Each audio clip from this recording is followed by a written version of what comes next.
everyone, and happy holidays. Thank you so much for joining us here wherever you are in the world. This is USA Global TV and Radio. I'm Dr. Jacalyn Kerbeck. I'm the president, founder, and chief listening officer here at our network, where we celebrate you, our loyal followers. We celebrate our team, we celebrate our guests, and we celebrate our sponsors. Thank you again for being here with us.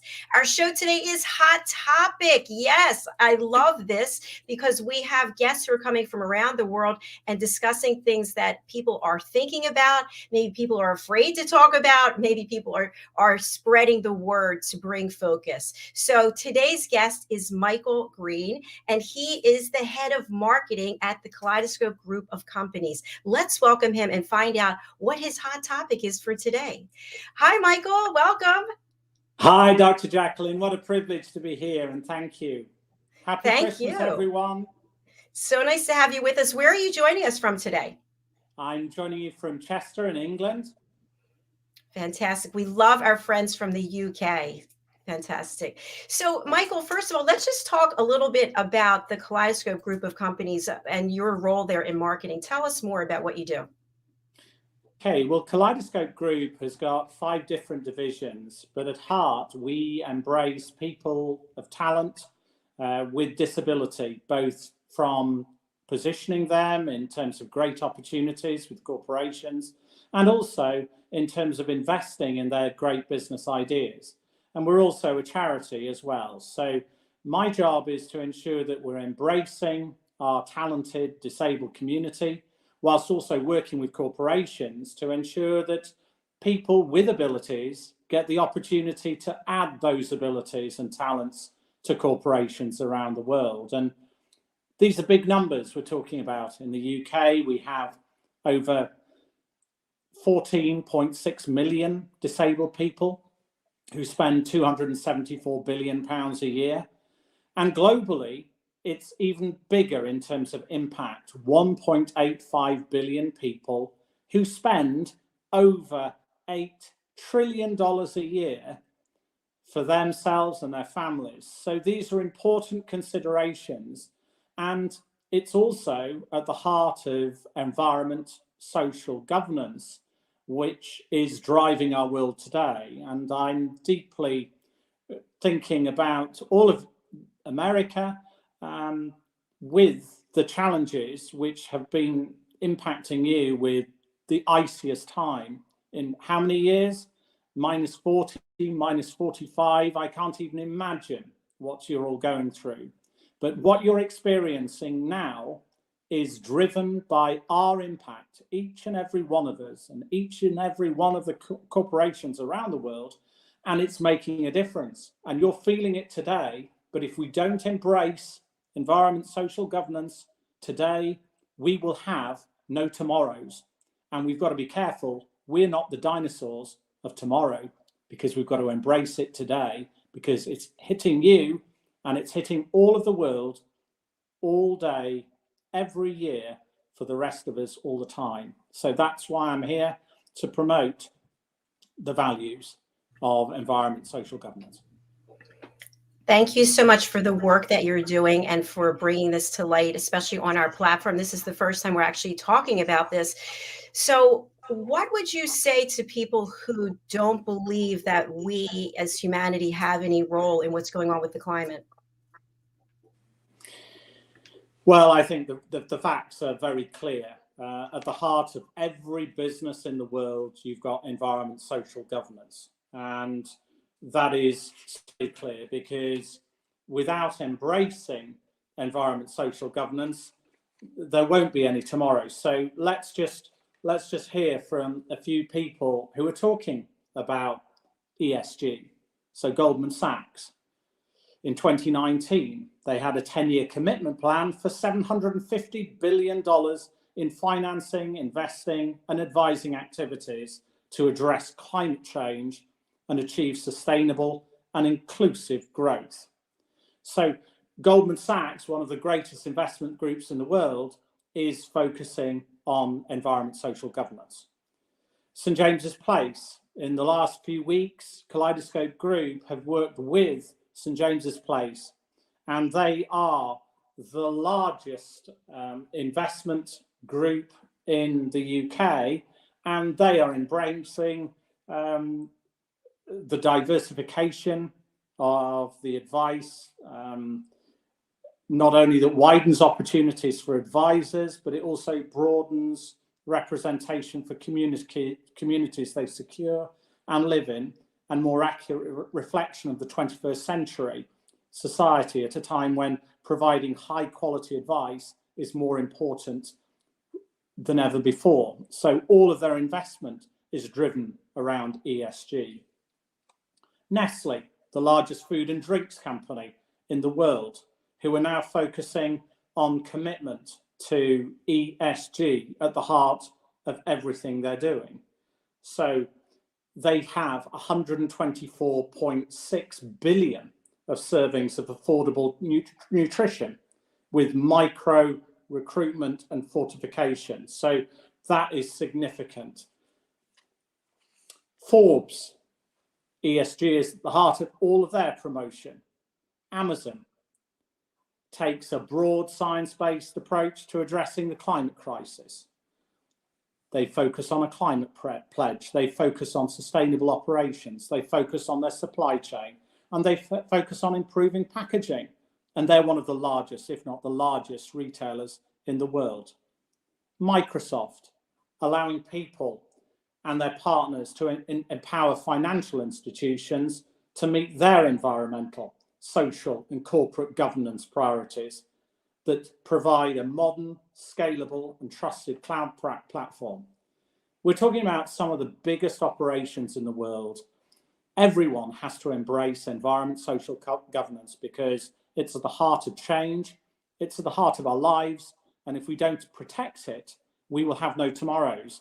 And I have a key phrase: I believe in one world and one blood colour, naturally and sustainably, because that's what we have to embrace. And after COVID-19, we were all susceptible to change. The new world, a pandemic, the biggest in global history in the last few hundred years, impacted each and every one of us. It's changed the way we work, the way we operate, the way we manage, the way we communicate. And it's got to be accessible, and it's got to be embracing of disability, diversity, equality, inclusion. We're all of one world. And we also have to look after nature around us, nature, the waters, because if we don't, we will have no tomorrow. And what you're experiencing in America at the moment is a tragic reflection on we as people who've impacted our planet. And these are now life-changing impacts. And we've got to protect, because we don't want more of this tomorrow. We've got to save our futures. That's really powerful, especially those huge companies, those global companies that are seriously putting funding and people towards this. So for people who are watching or listening and thinking, well, Goldman Sachs, Forbes, let them handle it. I don't have a role in it. What do I have to do? What would you say to them? Well, we're all absolutely part of it. And at the heart of this, we've seen over the last few years, we've seen COP26 based in Glasgow in the UK. We've seen COP27 based in Egypt. And global leaders and the United Nations, all key people were involved in that process. And the reality is, we've got to listen to what everyone says, because we all are part of it. So whilst ESG might embrace corporations, it's individuals that can follow through. And let's remind ourselves of what environment social governance is. So in terms of E, environment, it's the working practices that have been chosen. And I mean, let me preach Kaleidoscope Group. So in terms of Kaleidoscope Group, we're working practices that have been chosen both over disabled team members at heart. Encouraging them to work at times means that they can work in a comfortable environment that offers them reasonable adjustments and flexibility they need. This, together with the fact that we operate in a paperless office environment, and enables us to reduce our carbon footprint. S, social. Disability is in our Kaleidoscope NDA, and it's the background on which we and our business is built. Primarily, it falls under the S in social and ESG because it covers our community of diverse individuals from intersectional backgrounds who are marginalized and disadvantaged historically. And they're disadvantaged not necessarily because of their capabilities, but because of the lack of opportunities that are available to them. And we exist to change that at Kaleidoscope Group. Whilst we offer free advice, time and guidance to people with disabilities, we've got training programs that will help them to maximize their chances of career success.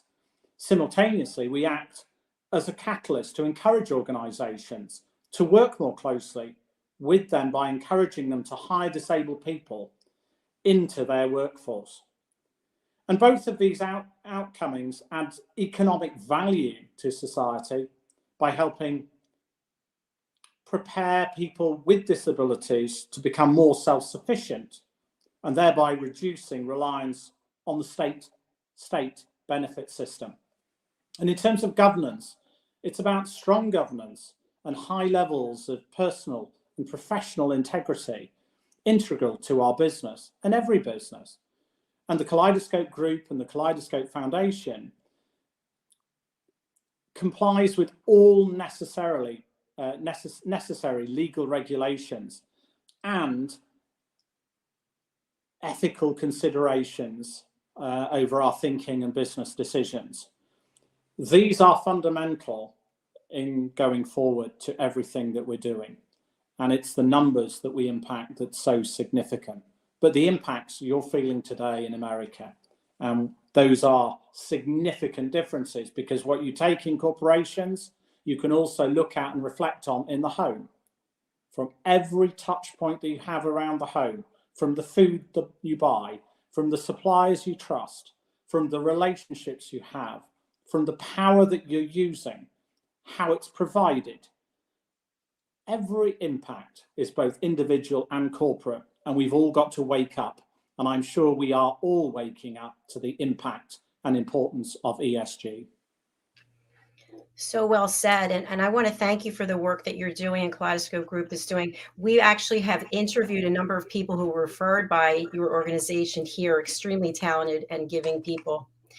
Something I just want to mention for people out there who are still doubting, all you have to do is look at the oceans. We talk about the pollution in the oceans, the plastic waste that's everywhere. And sometimes people are thinking, oh, the next generation is going to take care of it, or the big corporations. But no, we each have a role. And you talked about in the home as well as in business and corporations. What are some things that we can start doing right away to make an impact for now and in the future? Well, I think every day, let's start with, I have a phrase, which is, I'm closer to God in the garden, at my barbecue with a glass of red wine, with friends, with family. And that for me is at the heart of life, because when I'm out in the garden by the barbecue, there are no barriers between me and God above. And the reality is, we are influencing every aspect, and it starts with nature. And we've got to embrace and protect nature. What we eat, how we prepare our food, what's the packaging of our food, what's the packaging of our drink, how much water do we consume, because we take water for granted. Well, the reality is, water is a precious commodity in certain parts of the world, but in others, it's in profusion. Okay, you've got snow and ice, which is horrific in America. Where's that water going to go when it melts? That's the next challenge for America. So what you've currently got is just the start of what you're going to experience. We're all part and at heart of that experience. We are all influencing it. So consider what you do, how you do it in the home. How do you heat your home? Is it electric? Which powers are you using? Is it solar? For example, I'll give you an example. Whilst Saudi Arabia might have enjoyed the luxury of oil and gas, as has Putin and Russia enjoyed oil and gas, the reality is that Saudi Arabia, with its solar power, could actually power the world with no oil. So solar can be a power base. Wind can be a power base. Over 50% of the UK energy is supplied by wind, because we're fortunately a little island, but we've got a lot of wind on the outside sitting in probably the waters around us, and that's driving wind power. So we've got to look at modern energies. We've got to look at our food consumption. Do we grow our food? We could do more, couldn't we, in our gardens? What else do we do? It's just the whole consideration. Any products that you buy, where is it coming from? What's the origins of it? Is it natural? Is it sustainable? It's at the heart of every move we make. We drive purchases. In the future, we will only support companies that are ethical, are sustainable, and are natural. This will drive our every investment decision. Where do we invest? How do we invest? Is it online? Do we need plastic in our cards? No, we don't. If you've got a phone, you don't even need a credit or a debit card. Your phone is your money. So cut out the plastic. Cut out the ill habits that we've got into for hundreds of years. Plastic is to be avoided unless it's recyclable and sustainable. And everything we do should be at the heart of our futures. We control it. We as individuals make choices every day, and that is vital for life, for tomorrow. Michael, thank you so much for those thought-provoking questions that each of us can take in and say, okay, what am I doing? What is my behavior? And what can I change today? What about the corporations, the manufacturers, for example, who are manufacturing plastic and they're going to have to retool and revamp, and that takes some time. So what can you share with them? So I think ESG is very much embracing the E. So it's the environmental criteria. That includes the energy that the companies use and takes in, it wastes and discharges, the resources it needs, and the consequences of and for living beings as a result. It embraces and encompasses carbon emissions and climate change. So every company uses energy and resources, and every company affects and influences our environment. So every company should have an environment strategy. In terms of social criteria, that's addressing the relationship between your company and its reputation that it fosters, both with its people and the institutions and its partners in the communities in which they operate. And where do they do business? How do they do business? So it includes labour retention and relations and disability, diversity and inclusion. And every company operates within a broader and diverse society. If you embrace disability, diversity, equality and inclusion, you will have a better company team. You will have greater staff interaction, greater communication, greater operational excellence. And actually, this will drive greater profitability, because through it, you're driving greater customer loyalty and communication, because they want to embrace what you're doing, because you are putting the customer, people, and the environment at heart And they want to support companies that do that. So they'll come back again and again. You don't have to be just Apple that does that. You don't have to be just Tesla because it's providing the electronic solution of today and tomorrow. It's about loyalty and providing a product that embraces environment, social governance. And then in terms of governance, governance is integral to all business operations. What are the key performance indicators that are measuring those boards and those shareholders, importantly, shareholders, the investments, not only of your today, but also tomorrow? It's your pensions, it's your future. You've got to invest in companies that are environment, social, governance focused. And it's about proactivity. It's about ongoing excellence. It's about the controls, the procedures that those companies adopt in order to govern themselves. And if you take a company, the largest food and drinks company in the world, for example, who I've also worked with, Nestle, they embrace and welcome community projects that are embracing of environment, social governance in every part of the world in which they operate. And that says it all to me.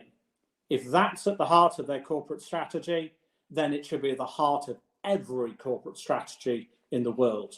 And that will embrace our tomorrow. It's a lot to think about. I'm mulling it over. Thank you. So, for people who are interested in doing business with companies that have embraced this and are moving forward, how do we find out that information? If they're not actually marketing it and sharing that information with the public, how do we find out? I think that's a great question, Jacalyn. And I would cite one clear organization, and we're partners of this organization. It was launched at Davos a few years ago by Caroline Casey, the chief executive, and that is the Global 500, the Valuable 500, thevaluable500.com. Thevaluable500.com is an organization which consists of the top 500 chief executives in the world who said, we want to embrace disability, talent, diversity, equality, because if we do so, we'll have better teams that drive our business going forward. And this is a group, not only with the 500 top chief execs in the world, but over $13 trillion in annual sales, over 40,000 people through those 500 companies. And they want to recruit right. They want to recruit talent. They want to embrace ESG. They want to do things properly and effectively, not only for people with talent, but also to protect our world going forward. And I think that's the best group I could pinpoint, other than the Kaleidoscope group or the kaleidoscopefoundation.org, because we have people at heart and we have nature and sustainability in every one of our decisions every day. And it sounds like this is a great opportunity for recruiters or headhunters to embrace ESG as well and get on top of it and start to make recommendations that are more inclusive and diverse. Absolutely. I mean, over the last 100 years, if you look at corporations that think they're at the forefront, under 3% of their recruitment has been people of disability and diversity. And the reality is, in world terms, those people are over 23% of the global population. That's not just in recruitment opportunity, that's also sales opportunity. So what companies have done for the last few hundred years is they've ignored recruiting great talent, who are generally very, very able. Let's take neurodiversity. Neurodiversity, the number one person in the world at the moment, who's the wealthiest man in the world, Elon Musk. He is neurodiverse. When you see him, his talent, his ability, how do you get that? Yes, he's neurodiverse. That drives the sales. That drives the opportunities. That drives the service excellence. That drives the focus on ESG, because electronic cars, yes, that's where we're going. He was there first. He's the largest company in the world, and it's certainly the largest car company in the world That also feeds back to shareholders. But these are the fundamentals that we've got to embrace, and that's what I'd really urge us all to do. I love the passion and the commitment that you have. How would you describe the culture at Kaleidoscope Group? Well, I think, Hardeep is our chief exec and founder, and he started the company because he was impacted by the tsunami, 2004, 2005. The tsunami was a natural phenomenon. And as a result of the tsunami, he experienced the birth of his son with cerebral palsy, and that drove the creation of Kaleidoscope Group, because he said that every individual in the world has talent, and we all have strengths, we all have weaknesses, and we've got to embrace our strengths and clearly undermine our weaknesses, but the strengths always overpower the weaknesses. That is what disability is. If you are blind, you will be strong in your hearing. You will be strong in your other sensual touch points. The body, whether it be what you see, what you smell, what you taste, what you hear, what you feel, drive the sales of every product and every service in the world. And so that is what I would urge everyone to consider. We all have our strengths, we all have our weaknesses, and it's those that will drive our futures. But we must protect our senses, and we must go where our senses tell us to buy. That drives our loyalty as well. Every product in the world that's successful profitably is driven by our sensory abilities, and it will be forever thus.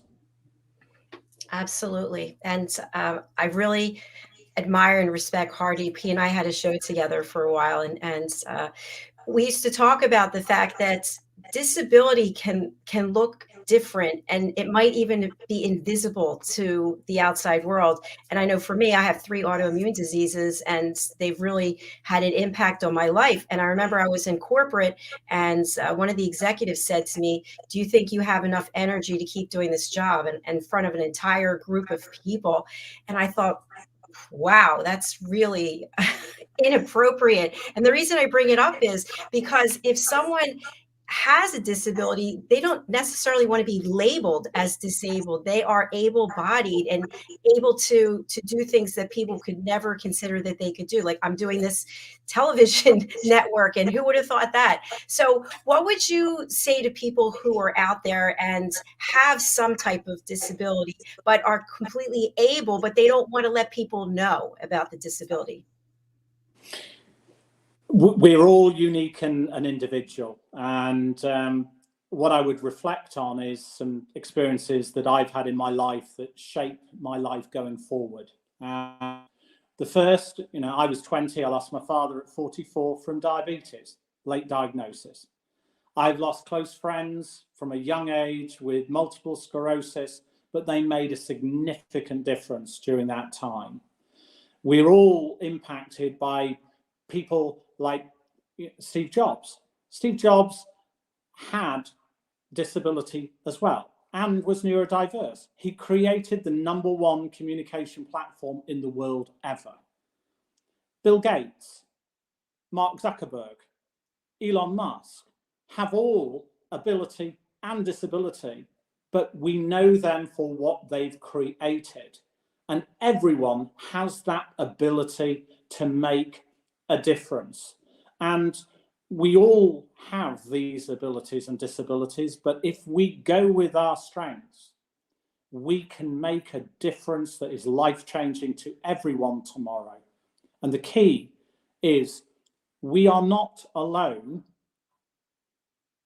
Any individual in the world is because they have a family, they have partners, they have relationships, we have friends, we have community. And what's important for us all to do is work with our family and our friends and our communities, because we are of all one world and one blood colour, and we've got to protect the world around us together. Because if we don't, we won't have a tomorrow. And the reality is, together we win.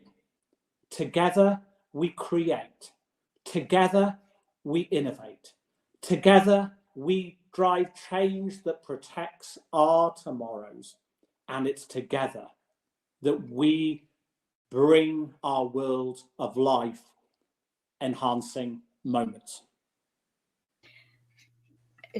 Brilliant. I absolutely love what you just shared.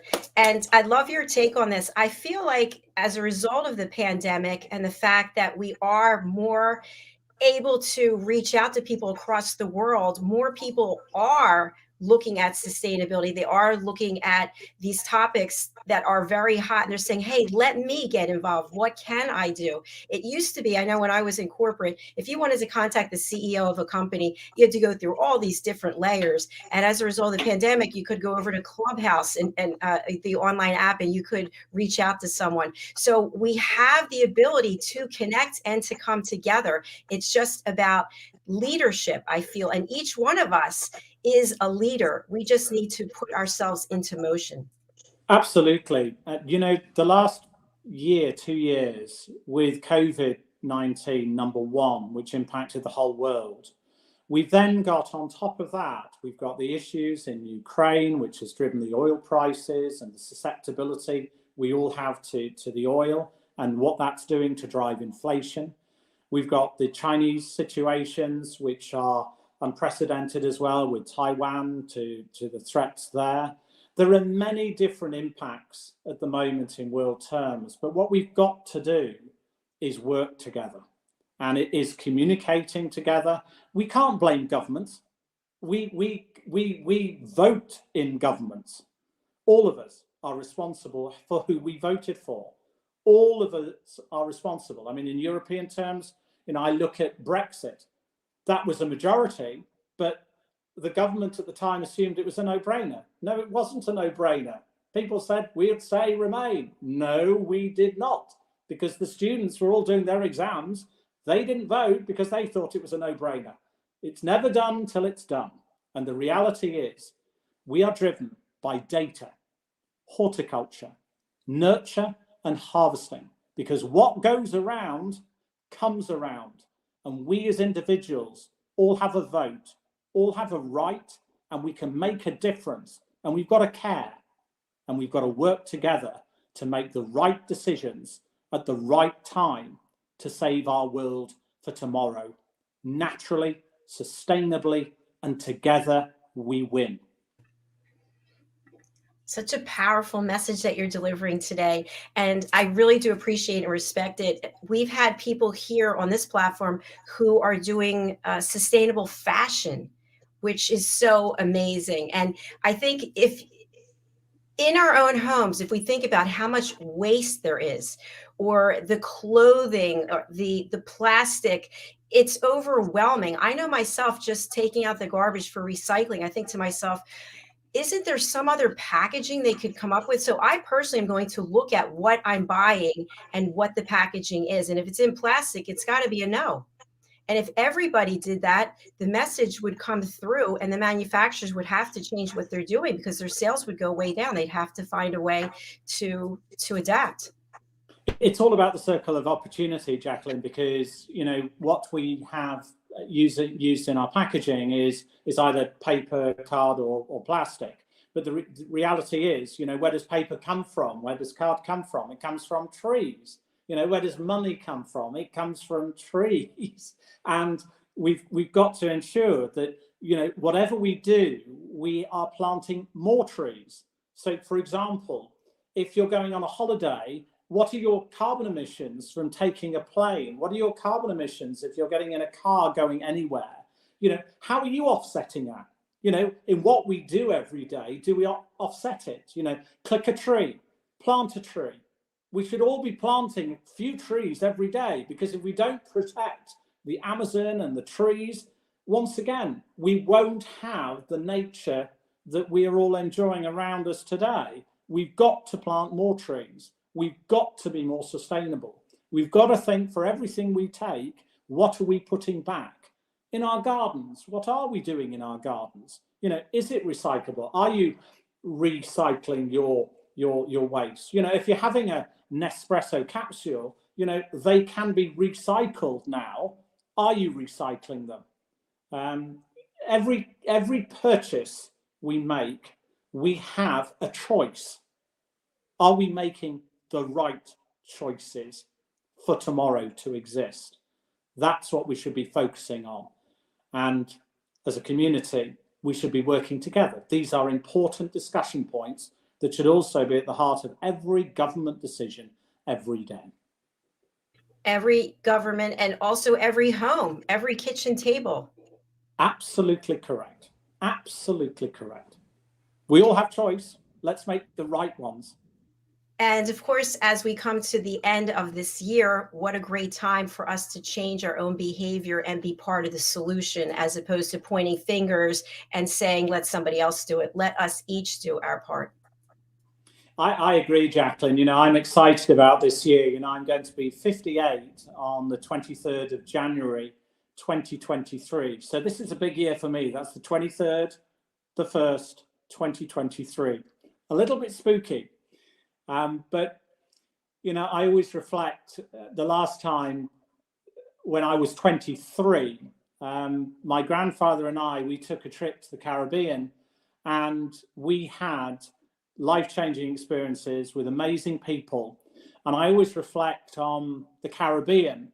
And I heard at that time that in a few years' time, the beach won't even exist because the water levels are rising. And sure enough, the beaches have disappeared in Barbados, let alone. And things are changing. The water levels are rising. But I heard it when I was 23, and I'm 58, and God bless, I'm still alive.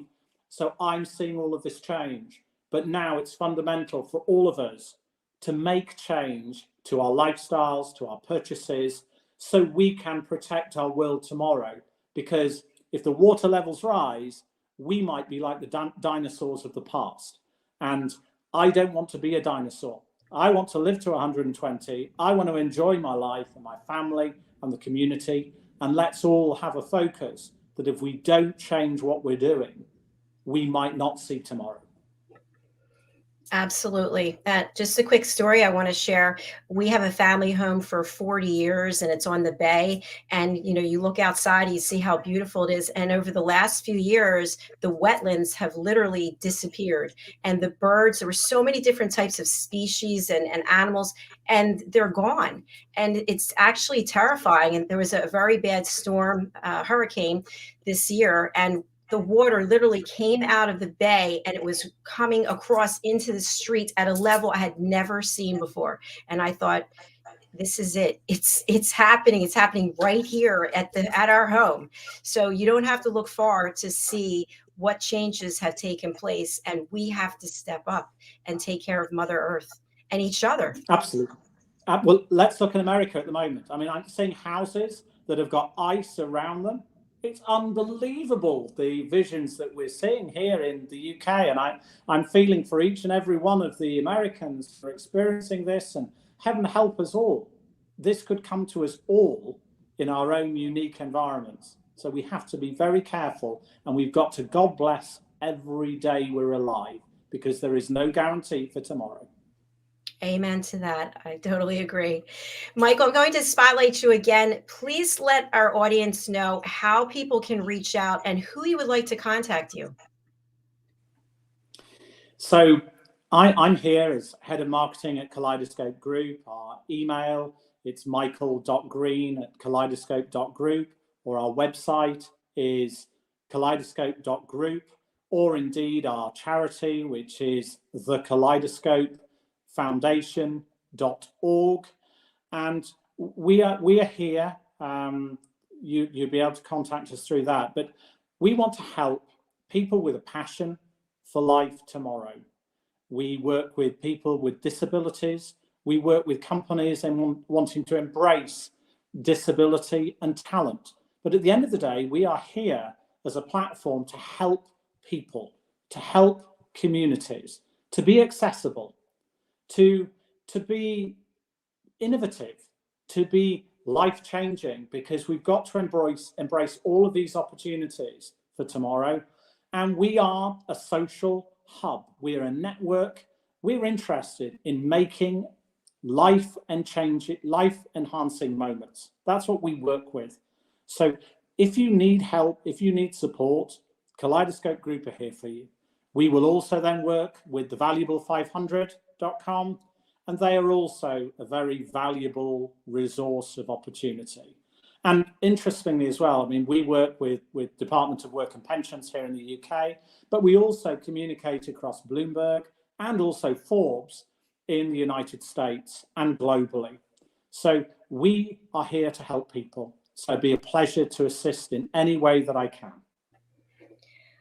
An outstanding interview. Thank you for all of the information you shared today. As I mentioned before, it's given me reason to take a pause and say, let me really look at what I'm doing, what my family's doing. I encourage everyone to do the same. And congratulations on what you and Hardeep and your teams have built at Kaleidoscope Group of Companies. It's really phenomenal. You are very heart-centric people. Well, thank you, Dr. Jacalyn. It's been a privilege and a pleasure to talk and share what we do, and we can help so many more, but we all can make a difference. And yes, God bless you all. Happy New Year 2023, and each and every one of us can make a difference today for tomorrow to exist. That's right. Let's start now. And please do come back and see us and give us any updates. Tell us how we're doing. I will indeed, Jacalyn. Privilege. Take care. God bless. Thank you. God bless you too. Bye for now. Thank you. Bye for now. Bye.